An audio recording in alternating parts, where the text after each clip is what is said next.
I hope you enjoy this story. Father exchanged my mother for his new wife and evicted me after I insisted that she depart from our existence. My mom meant everything to me. Remember reading books, watching documentaries, and going on road trips with her. She baked my sister and I cookies whenever we were sick. Her and Dad would take us hiking every other week. I still miss her even now. When I was 11 years old, she passed away from a driving accident. It was the hardest year in my life, and it hasn't gotten easier. 2 years after she passed, my father started dating a woman named Nicole, and 4 years later, they're getting married. Nicole is younger than my father. After dating Nicole, I saw my father come back into his shell, but it turned into something else. Nicole brought adventure back into his life, but they often went on elaborate trips and frequent night outs. During all of this, I felt neglected. My father slowly stopped taking my sister and I on our weekly hikes. He started speaking less and less over calls, and he even once forgot my mother's birthday. After she came into our lives, I started losing my father. He just wasn't there anymore. One time, when my sister and I were home alone, she fell down the stairs and got a huge cut on her forehead. It was clear she needed stitches, so I called my father immediately.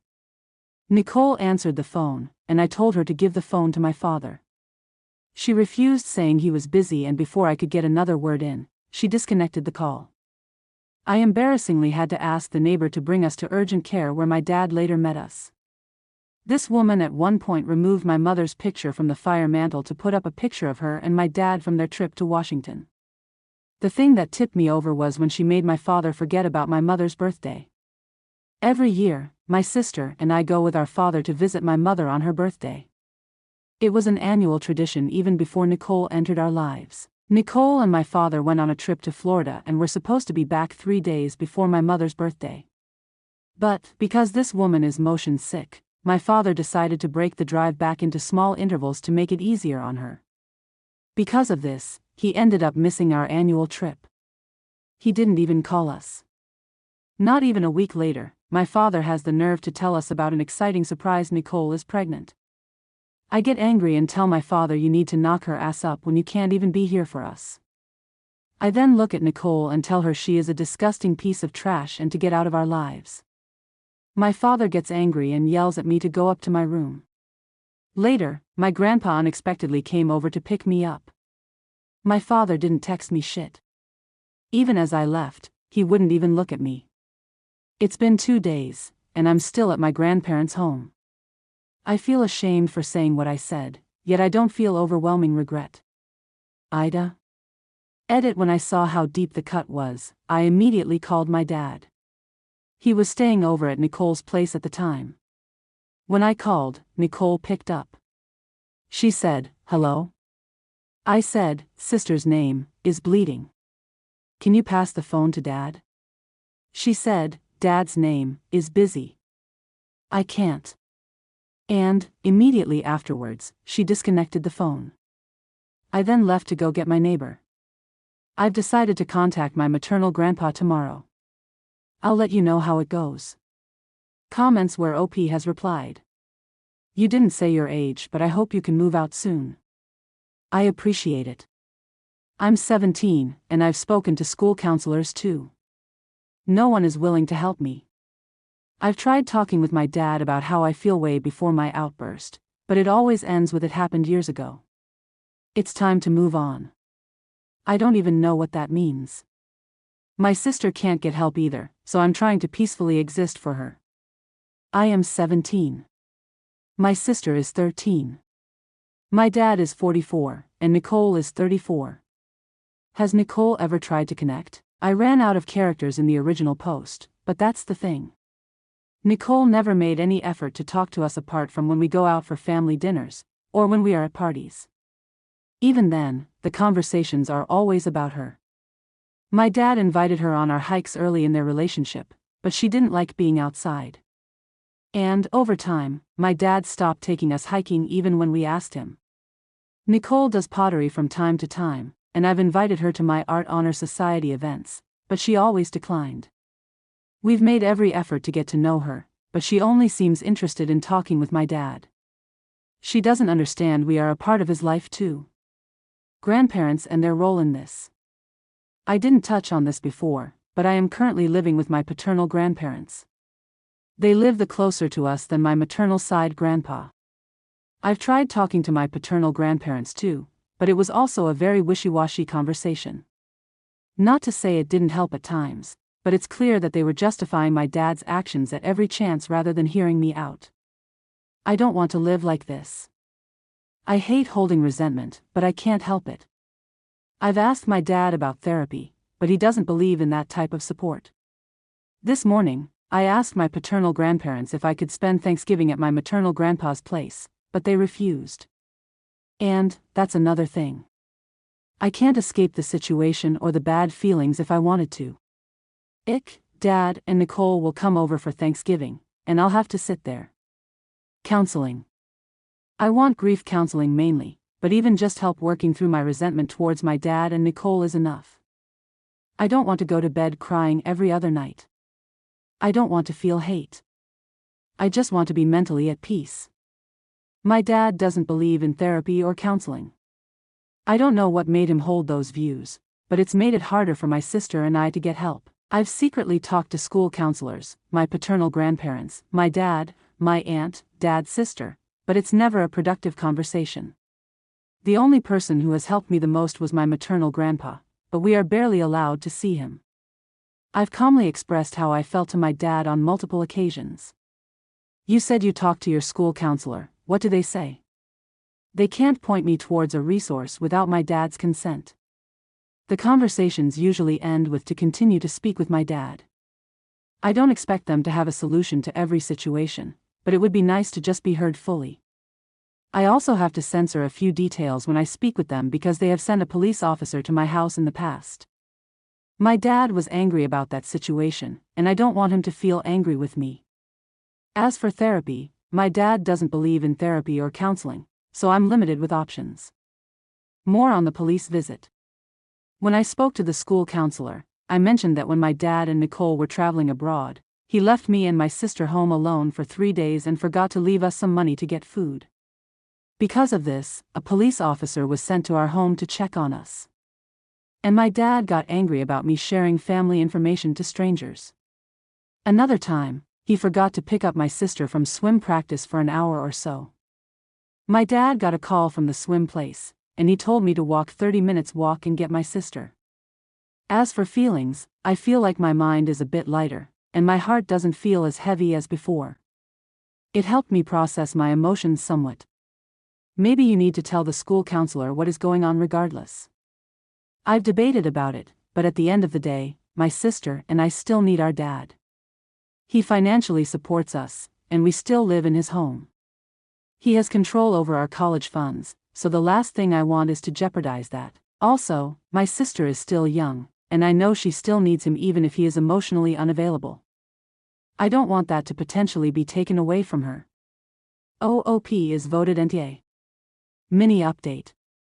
I've called my maternal grandpa when everyone was still sleeping.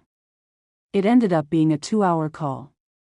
I basically mentioned to him everything I've said here, and how I want to live with him if possible. He said that as much as he wants me to go get out from there, that he can't do much without my father's approval.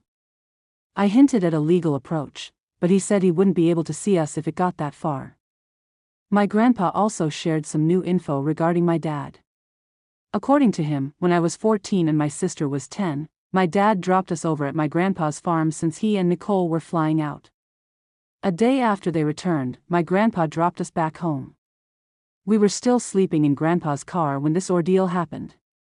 But, when my grandpa knocked on the door, my dad answered the door drunk out of his mind. From what little he could see, my grandpa saw that the house was a mess. He told my dad that he would bring us back the following day once my dad was in his right mind. We left back to Grandpa's place.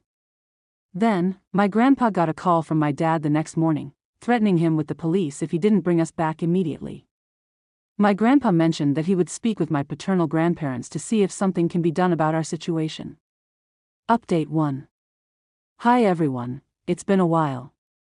I really want to thank all of you for your perspectives and advice. Just wanted to give an update. Regarding Thanksgiving dinner, when my dad and Nicole arrived, I asked if I could speak with them both. My dad said he didn't want to talk and went into the living room. Nicole still remained by the front door, so I apologized for insulting her. She replied that she needed to leave and went to the living room. Overall, she still seemed rightfully angry with me. Dinner was awkward because my grandma would try to get my dad and I to talk, but he wouldn't really bother. After dinner, I pulled him aside and apologized again. He ignored me and went straight to Nicole. I still wasn't sure if I was heading back with him or not, so I packed everything just in case. When he was getting ready to leave, I asked him if I could come back home. He said Nicole wasn't comfortable having me home even though it had been a few days since the incident. I spent the entire night crying on the phone with my sister. Therapy and living situation. After having my call with my maternal grandpa, he called my paternal grandparents a couple days later to discuss my situation. I overheard the call between them. My maternal grandpa expressed he was concerned about me, especially my mental state, and asked my paternal grandparents if they were willing to talk to my dad about putting me in therapy. My grandparents said they'd be willing to take me to their church's mental support group or talk with their faith leader who specializes in grief counseling. My grandpa pushed back on the idea and mentioned a need for more professional help, but they were not receptive to the idea. All three of them also had a heated conversation about my living arrangement. My grandpa said it was ridiculous for a grown man to throw out their daughter, and it was shameful that my paternal grandparents are not hard-pressed in helping me get back home. That's all I heard regarding the conversation. Now, my grandma started taking me to weekly private sessions with the faith leader. I'm not entirely happy with the arrangement, but it has helped me start to process my grief in a healthier way. Also, I am still living with my grandparents. I apologized over and over through text to my dad and through my grandparents, but he has not responded. My maternal grandpa has called my dad many times, but my dad blocked him. I am contemplating telling my school counselor next semester all the details regarding my dad and not admitting anything to protect him. I also wasn't invited to my dad and Nicole's Christmas dinner, which hurt, but I'm starting to not care to have a relationship with my dad. I don't know if my feelings will change. In a twisted way, it was good he didn't let me go back home with him. The space has helped me focus on myself. Comments where OP has replied. Is your sister still in the house? I ran out of characters in the update, but my sister is still living with my dad. She visits me over weekends and I've walked home with her from school, so I still have some contact. Text him once more and say you're not sorry. Have him sign away his parental rights and then go scorched earth. I've thought about this long and hard to the point it had mentally consumed me. I've imagined every revenge and final say moments, but one thing I've recognized in therapy is how much my resentment and anger has been holding me back from moving on. I am now just trying to emotionally detach from them. I have every intention to involve the school counselor for my sister. You've done the right thing. Thank you. I'm looking forward to college and putting this behind me in time. I'm trying to convince my grandparents to allow my sister to live with them full-time, so she has some semblance of peace. Has your father stopped leaving your sister alone for days at a time? He hasn't gone on any major trips since the end of November, but he definitely will for his California trip in January. I've asked my grandparents if they could let her stay over during that and honestly for the foreseeable future. OOP responds to a comment with advice and questions here. I can't live with my maternal grandpa because I'm sure my dad wouldn't allow it. He has threatened to call the cops in the past when my sister and I stayed at my grandpa's place. Given how my grandpa and dad are not on speaking terms, I believe trying to live with him will only further prevent us from seeing him. Believe me, I never wanted to go to a faith leader for mental help. My paternal grandparents are hell-bent on not taking me to a valid professional. They don't believe in it and are worried what others might think of me if I do. I can drive myself, but I don't have my own car. I also don't want to lie to my grandparents about my whereabouts if I do take their truck. It's too big of a risk for me. I've lost a lot of love and respect I have for my father. I've stopped trying to communicate. I still end up crying some days, but it's becoming less frequent. The only reason I'll ever talk to him is if it's anything regarding my sister. Nicole is 34 years old, and my dad is 44 years old. I hope he is present for the baby. I have no expectations for him having regret or expressing remorse. My image of him pretty much died the moment he kicked me out. I already work at a local diner, so I'm hoping to save enough before summer at least. Also, I've gotten into 2 to 3 colleges as of RN. I'm excited for that chapter. Ty, for your advice. I ended up spending New Year's Eve with a couple of my friends and sister, a little silver lining in all of this egg. Also, Nicole's cooking kinda sucks, so missing Christmas wasn't that bad. I'm not religious, so I was skeptical of the faith-based approach in therapy. It's better than nothing, and the faith leader actually strays from religious-rooted reasons during sessions. More info. Hi everyone, I'm feeling overwhelmed with the amount of messages, but I want to say that I am not literate regarding the laws around my situation. Regarding my sister and I's college fund, my mom worked in a small boutique, and some money earned through that was set aside. While my dad worked as a consultant, and I do know he did put some money into the funds too. I don't know if my sister and I received any money regarding benefits or any monetary inheritance from my mom after she passed. I'm still understanding a great deal of information, and writing everything out first. I even recently opened up a bank account with my grandparents' help, so now, I will not be dependent on him for simple monetary needs. I have thought about emancipation, but in less than a year, I'll be 18, so I am not sure if that avenue is worth my energy given everything else. Also, thank you for leaving info in the comments. I'll certainly be looking into all of that. Also, I know it is a small percentage of people, but please don't send me messages telling me to do violent things to my dad or Nicole or wishing harm on their baby. I don't need that, nor would I wish it upon anybody. More new comments. I believe my mom and dad contributed to a $529 plan for both my sister and I. I'd count how much is in it, or if he'll try to change the beneficiary to possibly the baby after. I am trying to figure that out since my mom contributed to it as well. If I can still be entitled to that money, or if I could get the money back if he tries to change the beneficiary, I'd give this part as possible, but a possibility that I thought of. Faith leader says his behavior is a result of denial of the mourning process, and that his unhealthy coping mechanisms, constantly going out with Nicole, have manifested into his current actions. Also, he may be ignoring us because we remind him of mom or some BS like that. The leader puts heavy emphasis on family, so it's clear he's just finding roundabout ways to explain my dad's actions but doesn't acknowledge his wrongdoings. He at least acknowledges my feelings and discusses healthy coping mechanisms and how to manage grief. The faith leader never agreed or disagreed with any of my sentiments. New update. Hi, I wasn't sure if I was still allowed to add long updates to my old post, but I wanted to give one. Right now, everything is a mess, so I'll try my best to be coherent. This in hindsight was an idiotic mistake on my end. But after I scheduled a meeting with my counselor, I mentioned it while calling my sister. On the call, I never explicitly mentioned my intention to report him, but she started freaking out and telling me it was not a good idea. She ended up crying on call saying that I would be hurting our father if I reported him. I told her that I wouldn't go to the meeting to help her calm down. Regardless, I still planned on going to the counselor meeting. I scheduled the meeting during the second week of January while my father was out in California.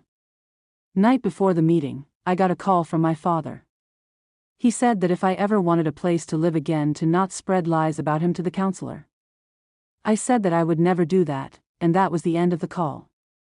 This was the first time I've spoken to him in days, and I never gave any indication of me reporting him. I realized my sister must have said something, so I called her to talk. I asked her why she would tell him something like this, and she said that he called her to ask what I was doing. She slipped up and told him that I was planning to meet with the counselor.